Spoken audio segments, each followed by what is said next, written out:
Thank you. So, good afternoon, everybody. I'm really glad that the previous talks were so good that now I can come and talk about the boring stuff and expect you to be awake. So, I'm going to talk about architecture and superpowers, and what are the superpowers that a good architecture can provide you with. So, without further ado, let me start with the agenda. I am only going to talk about three things: the actual superpowers that you will get from a good architecture. And because some of you might think that you want to see code or it didn't happen, I'm going to do a live coding here. Wish me the best, because this is going to be Xcode 8 beta. So, I know. See, if it crashes, I beg your pardon. I will do my best, but still, I have tested this many times. It was working before. I hope it is working now. So, but I can make no promises on that, okay? So, there will be the scenarios, and finally, I will just summarize what I have shown to you, and I hope that it was useful, and you decide to take a better view, or a better chance to implement a good architecture for your applications. So let's start with superpowers and with the benefits that you would get from a good architecture. And let me tell you about some of those benefits.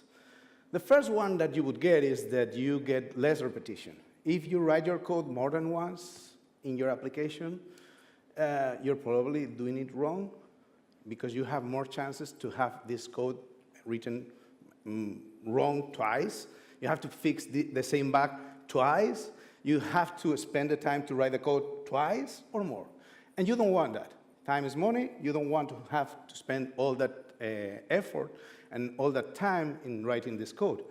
It is also good that you have more reusability. And reusability means that you can reuse the same class in different applications, which is good, especially if you are an agency and you're developing apps for customers.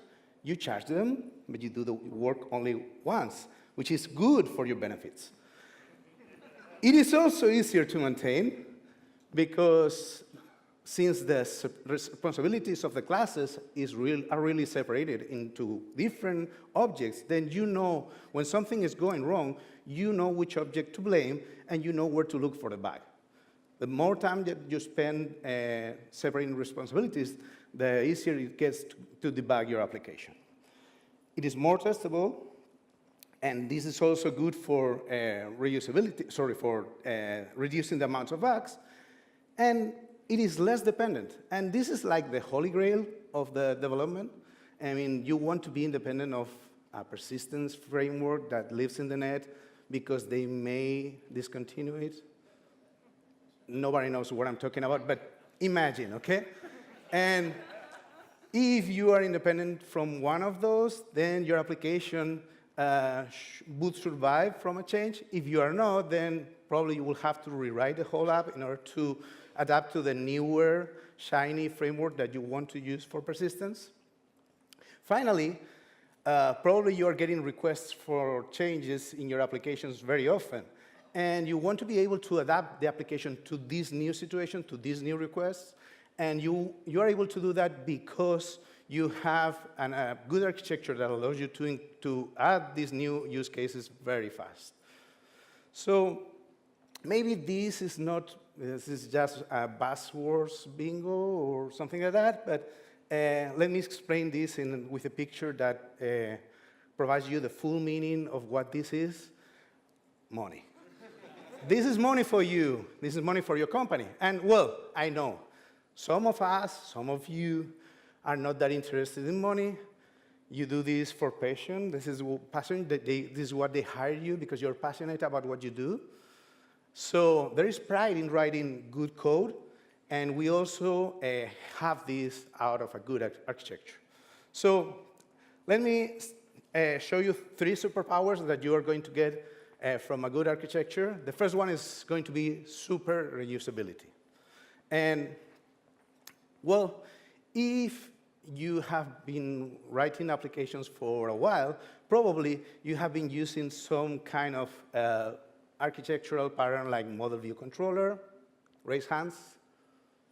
Okay, cool. Model view presenter. Android influenced people, okay. Model view model. Cool.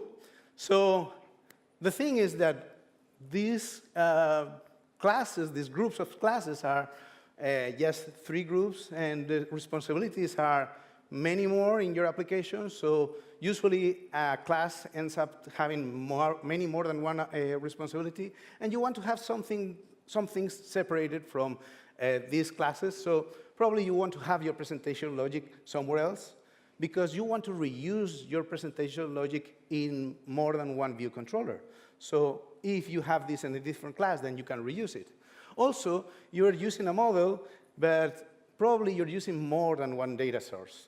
And if that is the case, you want to do some caching and some arbitration on how the objects are going to be handled when there are conflicts and so on. So you want to have this responsibility in another layer. It is also important that business cases that sometimes are written as core data extensions, you can have these totally separated from the persistence framework that you're using. And that's really, really useful. Second superpower that you may get, there are many, but I'm going to talk only about 3, so is super independence. And this is probably the coolest superpower, after Spider-Man's, okay? It's probably the coolest one, because this is completely based in the dependency inversion principle. And what the dependency inversion principle tells us is that a higher level code should not depend on lower level code. So if your code is actually using this framework that we did not want to mention, that it was the persistence on the network, and you have these parse objects, okay, I say that, and then probably you're doing it wrong, because you don't want that. Instead, what you want to do is to have an abstraction and have a dependency on that abstraction, make your class depend on that abstraction, and then make your framework code implement the abstraction that you have. So this is something that sounds somehow complicated, but once you learn how to do it, it is really easy, and it is very powerful. I will show you an example of that. Third one, super testability. Who here is writing some unit tests for their application? Okay, no, keep your hands up, please. Coverage over 10%. Coverage over 30%. Coverage over 50%. Coverage over 75%. Okay, so a couple of hands, maybe 5. Good. Good job. So testability is about many things, but you have to make your dependencies explicit, which is good because you understand what are the dependencies of your code and you know how to deal with them properly. It is also important that you make a dependency injection easier, and that is somehow difficult because usually the view controllers, particularly if you are using a storyboard, are created for you. So you need to pass the dependencies to the storyboard and the controllers. And it also benefits from all the other principles, not only the solid ones, but any other design principle that you may apply to object-oriented design. So without further ado, let's code. So I beg your praise for this. And let's go with the first scenario. And the first scenario is going to be about reusing logic. OK, so let me first try to run the application and show you what it does. I know there are some people from LinkedIn here, so be afraid, because I'm going to eat your lunch. This is an app for selecting good developers. So this is an app to do interviews to programmers and to know the actual relevant skills for hiring them. It is based on 2 skills, their knowledge on Emacs and their ability to drink caffeine. So based on those 2 skills, we are going to be able to use our secret sauce and rate the programmer and know how good this person is going to be for our jobs. And well, as you can see, there's a list of known programmers here, and you can visit the detail of that programmer. You can switch whether this person is a favorite or not, and you can also add a new programmer. So let me write one. I usually choose Juanita Banana. So, oh, sorry. And, well, we can make it, I don't know. So this is how the app works. And now the product manager has told us to reuse this application, and they use the use case that is taking care of changing the favorite status, toggle the favorite status for one of these developers, but doing it from the table view controller instead of the detail view controller. So the thing here is that what we are told to take a long tab, and it should change the favorite status. It is not happening now because it's not implemented. So let me go, or where is the code, sorry, here. So let's go to the code, and here I have a set of groups, and I know that the groups are not that readable, but there are entities there. This is loosely based on the clean architecture. There are entities up there. In this case, we only have one, that is the programmer, and this is the one that we are dealing with. There are the use cases, that is an encapsulation of our business logic. We even have a use case factory, that is the one that we are going to use in order to create a new use case. We also have presenters, the entity gateway, which is the provider of objects that we are going to deal with, and the views. But by the view, I refer to the addition of the view plus the view controller. So we also have the connectors that are the ones responsible for transitions and navigation and injecting the dependencies. So what we are going to do first is, this is the table view controller, and we are going to add one method here that is, as all of you will know, this is the kind of method that you will use in order to recognize a long tab and take care of it. So it is only obtaining the information from the location where the long tab is happening, and it tries to find out the right row where this will happen and inform the presenter, because the views in this case are as dumb as possible.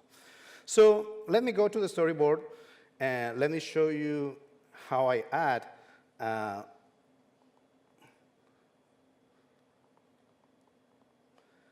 long press gesture recognizer here, and I will connect the long press gesture recognizer with the method that I have just defined, and I will also connect the table view with the long press gesture recognizer as one of the recognizers that is going to be using. That's everything that I have to do for the view. Now, let me take care of the presenter, that is the responsible for dealing with the events that come from the table view. So in this case, this is going to be the list presenter, and I'm going to add another, sorry, not here. So I'm going to add the new method, the one that we were invoking before, that is going to take care about the long tab. And I'm going to use the ID of the data that I'm using. And finally, what I need to do is to have a new use case generated. So I'm obtaining the ID from the row that was passed to this method. Then I'm creating a use case using a use case factory. just using an enum to tell the use case factory which use case I'm going to use, adding the parameters as a tuple there, and what I would like to happen next is that this, my fault, so we want the use case to be executed. And the use case will toggle the status, the favorite status of the programmer, and finally, it will be notified through the completion, and there we want to have the data to be updated in the table view. That should be it. Let's try that. Notice that there's no additional information of the use case happening in the presenter. Presenter is unaware. It just, the use case is implementing a protocol. So now, when I go to this one, okay. So, sorry about that. Still using a new use case with just these three steps in the presenter. So, let's go with the second scenario. Let me see where I am here. The second scenario is going to be how to replace your backend in case that you get screwed by some persistent framework. Let me go with that, sorry. So what we are going to do in this case is to, let me show you how this works. I have a protocol that is defined that are the operations that I'm interested about the persistence framework. And these methods are asynchronous. They are able to create a new programmer. They are able to get a program based on the ID, fetch a list of developers, and also update one of those. So the only thing that I need to do in order to have this running with a different kind of backend is to actually create that new file, this new backend. So that would be, oh, sorry, not here. So let's create a file that is called Cloudkit Ripple. And here, I'm going to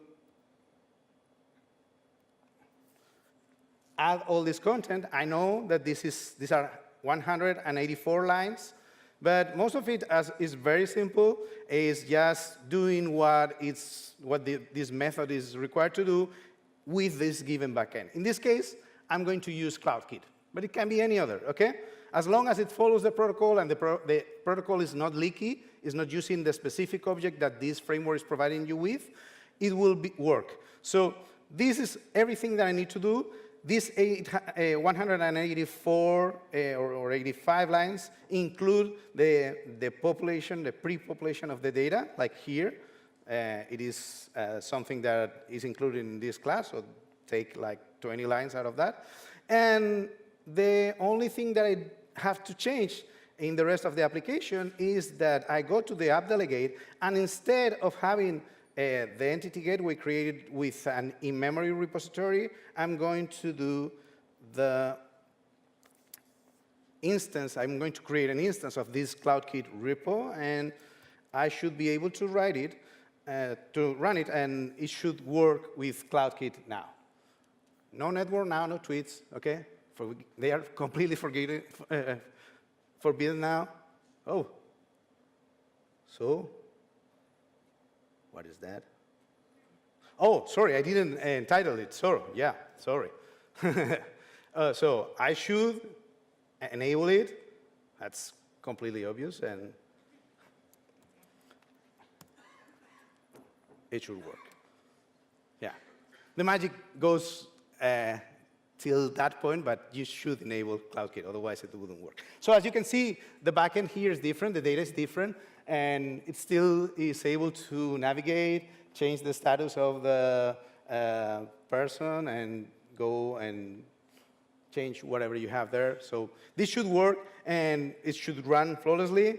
And finally, let me show you the third scenario. which is going to be about testing.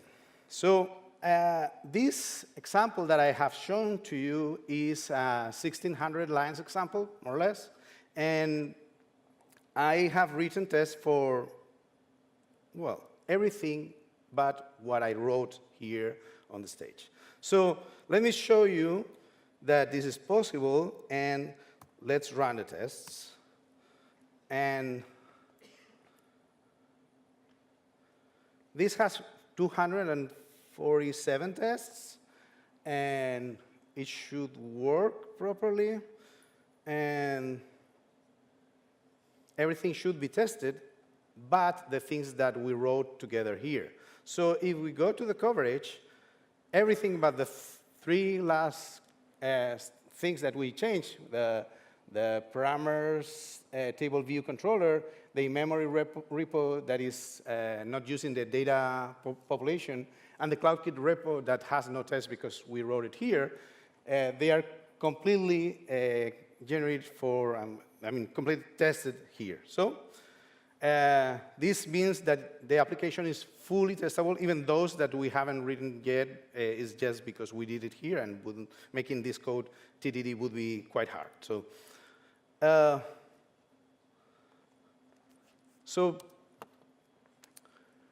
let me summarize what I have shown to you and what I hope that this proves. I think that architecture is good for everybody. This is not only good for big enterprise apps, but for everybody, because these benefits apply to even the smallest application. If you're going to do an application that is only one view controller and you don't plan to maintain it at all, then maybe you shouldn't care about this. But anything that is more complicated than that, you should care a little bit about architecture.